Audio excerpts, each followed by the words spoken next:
Welcome to episode 2 of our journey into the mind of Carl Jung. A story not just about psychology, but about a conflict that would change the understanding of the human mind forever. Before Jung entered the unconscious, he first had to break away from the man who shaped him. Sigmund Freud. In the early 20th century, Carl Jung and Sigmund Freud formed one of the most important intellectual partnerships in history. Freud was already famous, the founder of psychoanalysis. Jung was younger, but brilliant. Freud believed Jung would become his successor. For a time, they worked closely together, exchanging ideas, letters, and theories about the hidden structure of the mind. Freud believed he had discovered the truth about the unconscious. According to him, the unconscious mind was driven primarily by repressed sexual desires, hidden instincts, pushed down by society, but constantly influencing behavior. It was a bold theory, and for a while, Jung accepted it. But something didn't feel right. As Jung continued his work, he began to notice something deeper. His patients didn't just dream about personal experiences.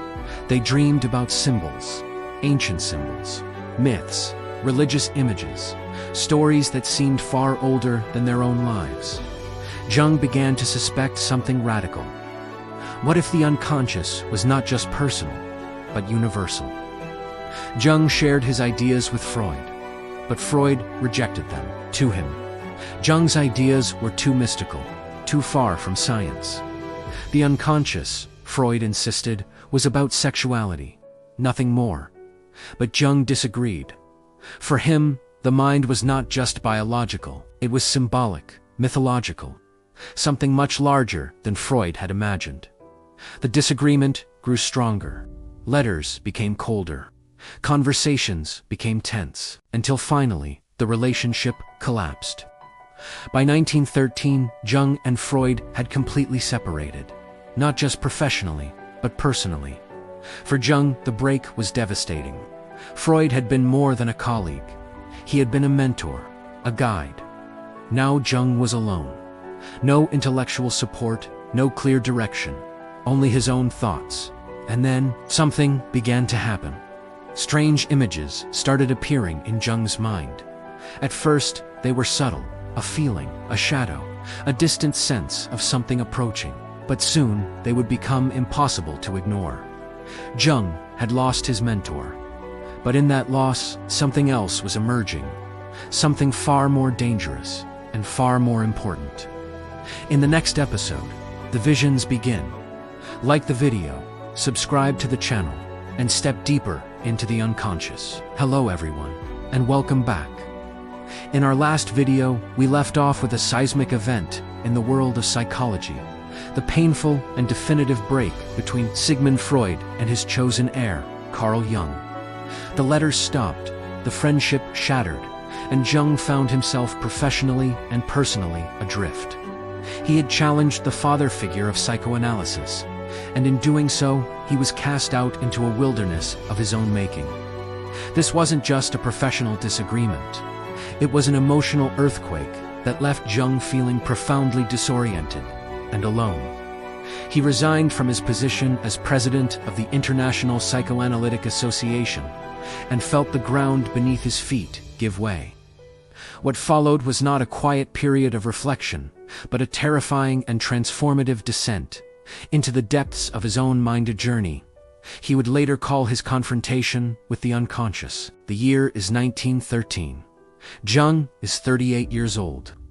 The man who had been a rising star, a respected psychiatrist at the Berg-Holzli Clinic, now finds himself in a state of crisis. The certainties he once held were gone. He described this time as being suspended in midair. Without the framework of Freudian theory to lean on, he had to find his own path, his own truth. But to do that, he first had to face the chaos erupting from within. He began to experience waking dreams, disturbing visions, and auditory hallucinations. He would be sitting at his desk and suddenly feel as though he were plunging into a deep abyss. The solid ground of reality seemed to be dissolving, and he was terrified. He worried he was losing his mind, succumbing to the very psychosis he had spent his career studying in his patients. He knew he had a choice. He could either resist these frightening experiences, pathologize them, and try to suppress them with medical logic. Or he could surrender to them and see where they led. With immense courage, Jung chose the latter. He decided to treat his own psyche as a grand experiment. He told himself, "I must go into this and see what is there." He needed a method, a way to navigate this inner world without being completely overwhelmed. He began a practice of active imagination, a technique where he would consciously enter a dreamlike or visionary state, interact with the figures he encountered, and record everything that happened. He was no longer a passive observer of his dreams. He was an active participant in the drama of his own soul. This period, which lasted roughly from 1913 to 1919, was one of intense inner turmoil, but also of incredible creativity. He documented his journey in a series of private journals that would eventually be compiled into the legendary Red Book, or Liber Novus. This massive leather-bound volume, filled with his own intricate calligraphy and stunning, otherworldly paintings, was his personal map of the underworld. It was here that he met the strange and powerful figures that would become the cornerstones of his later theories. One of the first and most important figures he encountered was a wise old man he named Philemon. Philemon appeared in his visions as a guru with kingfisher wings, representing a kind of superior insight. He became Jung's inner guide, a master who taught him about the objective reality of the psyche. Through his dialogues with Philemon and other figures, Jung began to understand that his psyche was not just his own personal collection of memories and repressions. As Freud might have suggested, it contained something more, something ancient and universal. He was tapping into what he would later call the collective unconscious, shared, inherited layer of the human mind containing archetypes, or universal patterns and images that have existed since the dawn of time. The wise old man, the great mother, the hero, the trickster, these weren't just characters in his personal fantasy. They were timeless figures that populate the myths, religions, and dreams of all humanity across all cultures. This was a radical departure from Freud. The unconscious wasn't just a basement for unwanted personal baggage. It was a vast ancient library containing the accumulated wisdom of the human species. During this descent, Jung also confronted a figure he called his shadow. The shadow represents the dark side of our personality, parts of ourselves that we repress and deny because they are socially unacceptable or simply unpleasant to acknowledge. It's everything we don't want to be. Jung realized that confronting and integrating the shadow, rather than denying it, was a crucial step toward wholeness. He understood that true self-knowledge requires us to look into our own darkness, to accept our flaws, our anger, our envy, and our shame. To deny the shadow is to remain incomplete, and to project our own darkness onto others, which is the root of so much conflict in the world. Jung's journey taught him that psychological health isn't about being perfect. It's about being whole. Another critical concept emerged from this period: the anima and animus. Jung discovered a female figure within his own psyche whom he named Salome, and later Anima. He came to see that every man has an inner feminine side, the anima, and every woman has an inner masculine side, the animus. These archetypes represent the opposite gender's qualities within us. A man's anima influences his moods, his creativity, and his way of relating to women. A woman's animus shapes her opinions, her assertiveness, and her way of relating to men. Acknowledging and integrating this inner opposite is essential for psychological balance and for building mature relationships with others. It's about finding the harmony between the masculine and feminine energies that exist within all of us. This entire harrowing but fruitful journey was what Jung called the process of individuation. This would become the central goal of his therapeutic approach. Individuation is the lifelong process of becoming the person you were always meant to be, integrating the conscious and unconscious parts of your mind to become a unique whole. and indivisible self.